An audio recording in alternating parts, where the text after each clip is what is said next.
အမေနဲ့ညီမလေးကတော့ချစ်မယ်လို့ထင်တာပဲ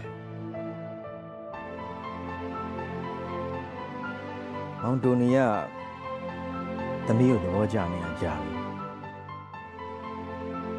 အခု Margaret တို့ကစားတာရပြေဆုံးနေပြီဆိုတော့ကလေးမြူကြတယ် ရှင်တို့လူကိုပြောလေရှင်တို့လူကမှမစွမ်းတာ Grace အဲ့ကောင် အိမ် dress ပုံ Grace ခေါ်တာ ကျွန်တော်ယောက်ျားလေးပါကျွန်တော်ဘယ်တော့မှမဟုတ်ဘူး ဘယ်ယူကောင်ကယောက်ျားရင်လည်းမကြဘူးလို့ပြောတာဒီကတော့ကျွန်တော်ဒီကိစ္စဆွဲထည့်နေတာ